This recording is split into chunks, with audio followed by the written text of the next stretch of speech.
Hey everyone, welcome to episode 3 of the Weaves and Weapons Pokemon Draft League Meet the Coaches series. Episode 3 is Deep in the Heart of Wingull. I am Ali hipsterbrownkid Sheikh, and I will be interviewing the famous head coach of the West Texas Wingulls, Caleb C Gull Gulley. How are we doing today, Caleb? All right, we're doing pretty good, Ali. Glad to be doing this. I don't really remember that it was the Weaves and Weapons was what this was originally called, but yeah, learn something new every day, or remember something new every day, I should say. It's a name going far back to the college days. Let's see, good to know. I wasn't there for all that, but uh, am now, to say the least. So Yeah, so diving right into it, we've all seen how you've been probably the most dominant player in the draft league to date, holding 4 championship titles out of the 10 seasons we've played. But I heard that you started off your competitive journey as a singles players or as a singles player. I think that's gross. But how'd you make that transition to get to where you are now? I did play singles growing up, mainly because I didn't really know much about doubles at the time. Um, Long story short, I started in Generation 4, Generation 5. I wasn't very good, and mainly because of that was I was using the Elite Four team that I used in the playthroughs, and because they won the Elite Four, I thought those had to be good, right? Turns out in online competitive over Nintendo Wi-Fi, they're not. So, what really got me into the singles aspect was in Generation 6. In college, my roommate and I both got Pokemon X and Y, and we did some competitions back and forth with each other. And he knew some guys that did like this online Pokemon League through like on campus. And so through that social club, we did gym leader runs, Elite Four runs, things like that. And so with that, I learned a little bit how the EV process worked. Mainly just using like the, I guess it's the soccer ball with the nets. That whole mini game. I think you remember that one. Uh, and so just going that route and building teams and playing that way and started winning some games, and so that kind of got the competitive itch figured out. And for the most part, that's what got me hooked. So I did that in Gen 6. Gen 7, it was mostly just random battles with people. And then here we go, Gen 8, got the invite from Chris to join this draft league, and it's been a whole lot of fun since then. The adjustment from singles to doubles wasn't as big as I thought it would be, mainly because there was some competitive aspect of playing against people that I got kind of the feel for in college, but I think doubles opens up a lot of strategy aspects with like helping hand and having two Pokemon in the field just change how you play the game entirely. And so that adjustment of just getting Pokemon in the right pieces, that was, I guess, the biggest change was just how to position everything. But once we got it, learned it like everybody else did, I think it started out okay since. We've had a few good runs. So Yeah, I mean, all it takes is a one of those little Smash Bros. Invitation letters, and that changes you from a singles player to a VGC Draft League champion. yeah, basically that's how it works. And No, if nothing any else of near our us did. viewers are singles players, uh, we're gonna change that. Get out of there. I'm gonna get flamed by Chris for roasting the viewers, but that's fine. Perfectly fine. Doubles is probably the more fun way to play. At least that's my opinion now, having played both. So Definitely the more fun way to play. But yeah. So running back those 4 championship titles, which of those winning teams would you say was your favorite to pilot throughout the season?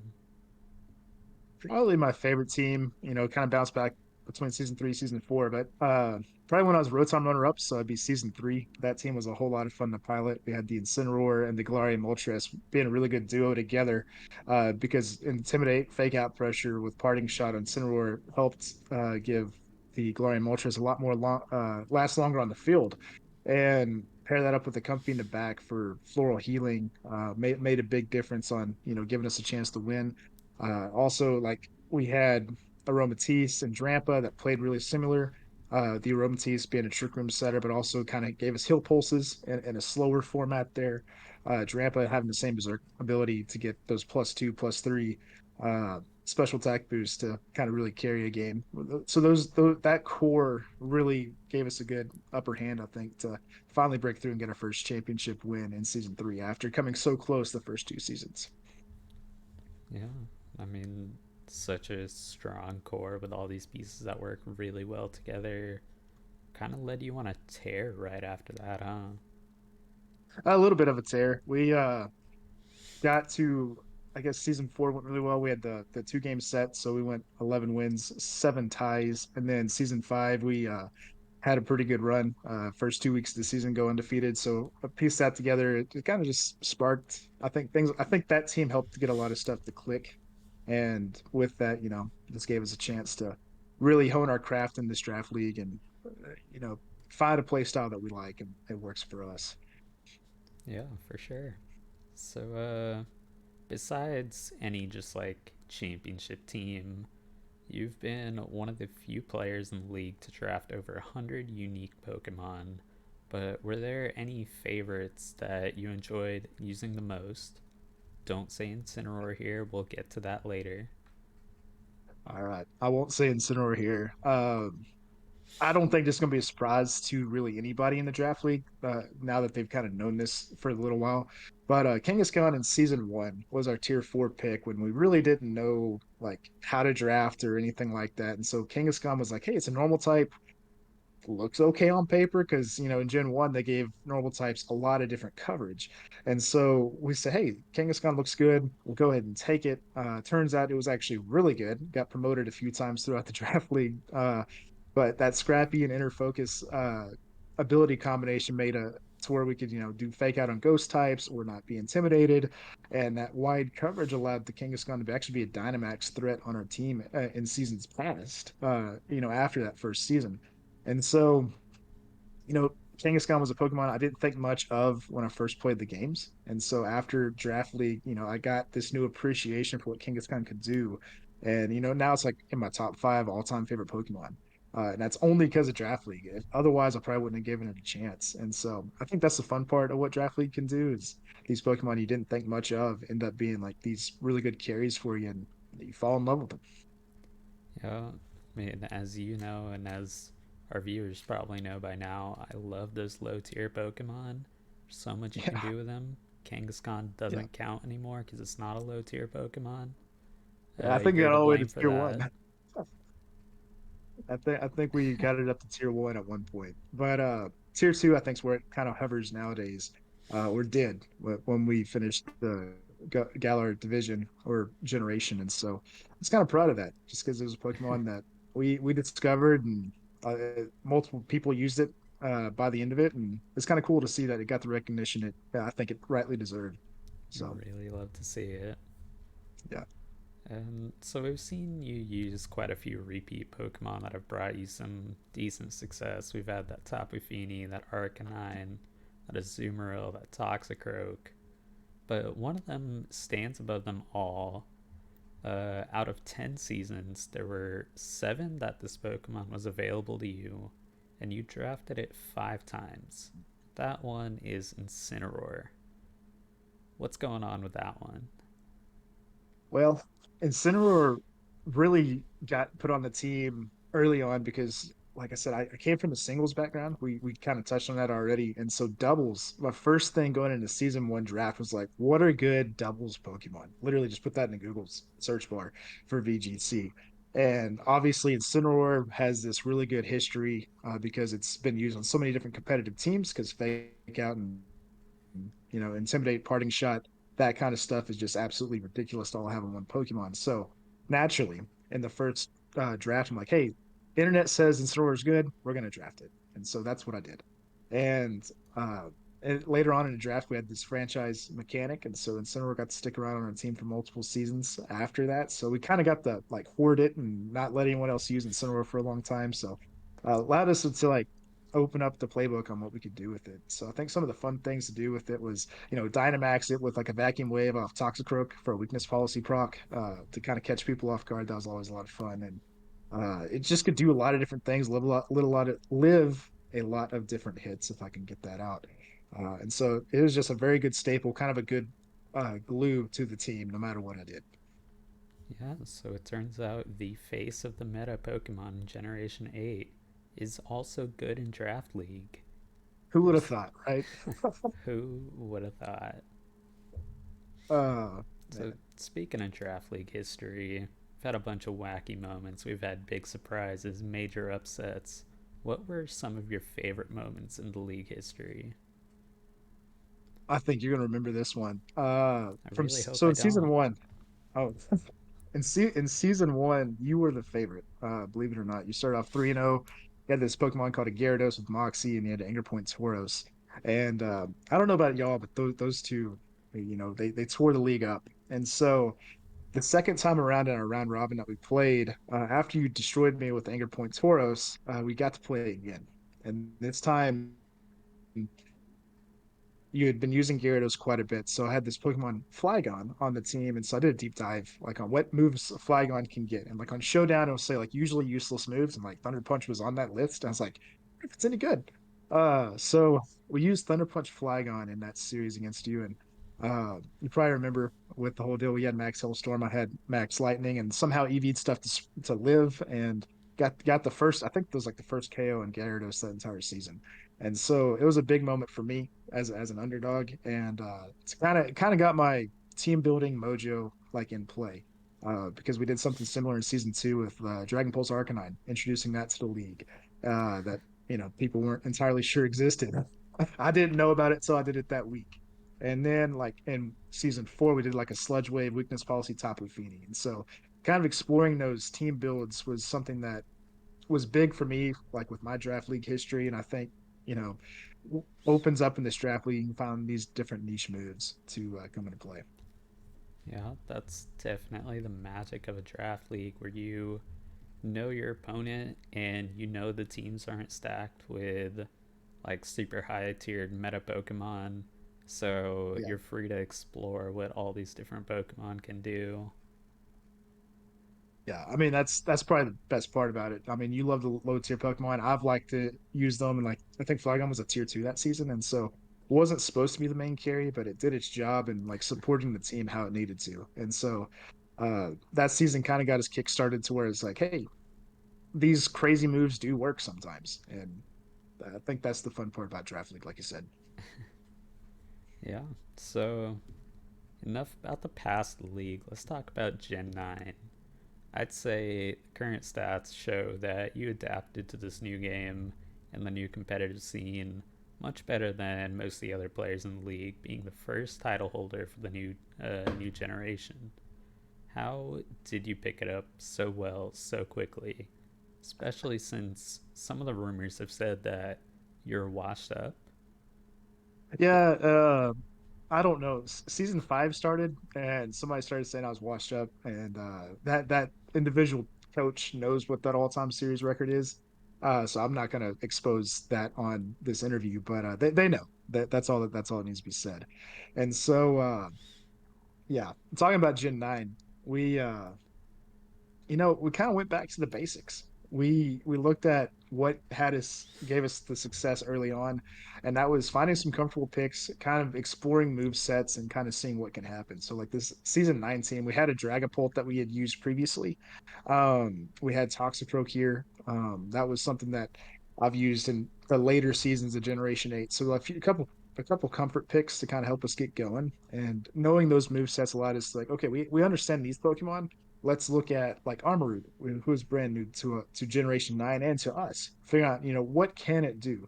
Unfortunately, we tried a support set. It got taunted in the playoffs, so we never got to use that. But it did do a lot of the damage carrying that we needed it to do.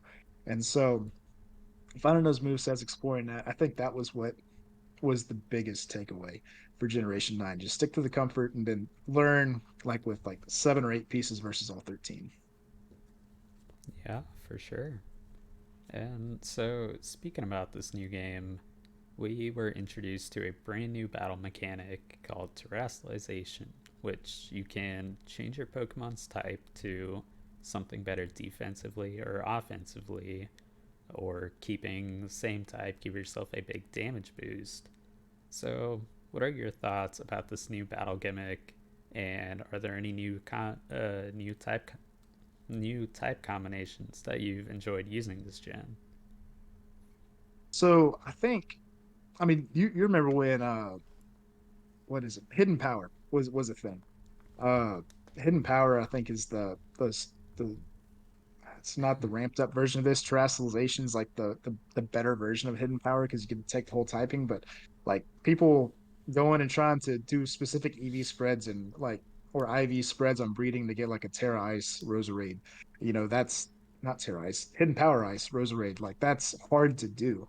But Terra, you just got to go get 50 shards to go turn your Armaruga to a grass type. And so like my biggest takeaway with this is I've really liked the mechanic. Dynamax was a lot of fun, but I think this is something that's a little bit different, a little bit. I don't know if skill intense is the right word, but it does make you have to think about when you want to do it. When is the defense better than the offense, or offense better than defense? And so having to weigh that back and forth every battle is a lot of fun, and I think that's what sets this generation apart. Um, and so like my biggest takeaway would probably be like if you can get a defensive tear like a grass type for Armarouge, but have Flash Fire's ability to take away your fire weakness and get the damage boost, like that's a win-win. And if you can do that, like that was kind of my goal this whole past season. So it may work out moving forward, it may not, but I've had fun with it so far. Yeah, there's definitely a whole bunch of fun things you can do. You can make your Yeah. Moxie Gyarados a ground type so it Yep. doesn't get one shot by a Flygon Thunder Punch, but Yep. yeah, so in this new game, other than the battle mechanics, we've had a bunch of new Pokemon join the field. We've had old Pokemon that we haven't seen in years. You've already mentioned the Armarouge. What are some of your favorites that have been introduced here? Some of my favorites. I mean, I really like Kilowattrel. I think it's one of my favorite regional birds that have come into any of the games historically wise. Uh, I mean, it's just fun. Electric flying is a fun type to play with. You have a different version of Zapdos, and so that's kind of fun. I've always liked Zapdos as a kid.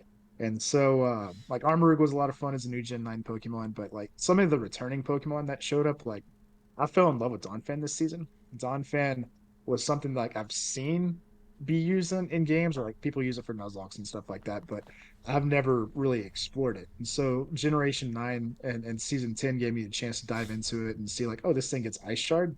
That's a wild move. Maybe this can be kind of beneficial to take out flying dragon types if you can. But like what Pokemon that I was happy to see is like a lot of people think it's terrible, but Luminion or Luminion or however you say it, I never can say that one right. Um, There's a lot of Pokemon but you can't say right, but we still no, love you. yeah, there's not many I can say right. I think there's like five. Uh, but anyways, that water type Pokemon has always been one that I've liked, and having Storm Drain as a tier 4 sounded good. It didn't really pan out on paper, but it was worth a shot to try. But I think my favorite addition to come back was Girafarig. I can say that one. So my sister liked that one when we both played Pokemon Sapphire years and years and years ago, and only game she's ever played, but she liked Girafarig. I was like, you know what? Let's see if it can work out. And so as a tier 3 holding Eviolite, it had a chance. And so that was a lot of fun to kind of explore those Pokemon. Yeah, there's so many more new things you can do. So many Yeah, Pokemon have gotten new evolutions, and I think it's been fun. yeah. It's always fun to explore the new Pokédexes, or like when DLC drops here pretty soon. Like we're gonna have a whole lot to work with, and it's gonna be a lot of fun to experiment and see just what can work. That's like the best part of Draft League, if you ask me. Yo, so to wrap this up, we've got the next season of the Draft League in the works. What are you most looking forward to in the future and hoping for yourself as a player and for the league as a whole? I mean, that's pretty wide open, but I think this whole season 11 coming up, we're gonna have a whole new rule set to work with. Like, I think legends may or may not be involved depending on what we decide. But there's gonna be a lot more Pokemon. It's gonna be a deeper Pokédex, so a lot of stuff to explore and to try out and see kind of what works. I know you and I both like to experiment with a lot of different things, and giving us that opportunity to do so is always a lot of fun. And then my hopes as a player is just keep having fun with this. I know I've won a lot, so everybody thinks I'm probably like, hey, this winner, you got to win. Golly, I can't talk, but if it's win or nothing. and that's not really the case. I like to have fun, and obviously, if you win, it's even better. But it's not as cold hearted as it probably sometimes seems. So just keep having fun, have fun with the guys. I mean, there's 8 of us doing this, and so it's a lot of fun hanging out with you guys and getting to be part of this draft league and just play Pokemon. I mean, this all started because it was a favorite game as a kid, and here I am, getting close to 30, and I'm not there yet, but still getting to play the game I like. Started in Gen 3, and here we are, Gen 9, got people to play against, and so I couldn't ask for anything else. And so, as a league, just have fun. As a player, have fun, and then just have fun playing Pokemon. I mean, it's as simple as that. Yeah, for sure. I mean, we've been here for 10 seasons at this point. Yeah, Uh, we've had a lot of fun together. Just a bunch of guys online yelling at a video game screen, yelling at spreadsheets. We love I those mean, draft nights. yeah, yeah, it's probably the most fun night just because you get this blank roster and you like make something out of it. And half the time, like this past draft, it did not go according to plan, but still turned out okay in the end. And that's the fun part is just taking what you get and making something out of it. That's the magic. Yep. Well, thank you for doing this interview with me, Caleb. Yeah. And thank you to the viewers at home for following us as we continue to yell at more computer screens. And Yeah, it's the best part. yeah, those 4 championship stars at night are big and bright, deep in the heart of Wingull. We Deep in the will hard goal. catch you next week.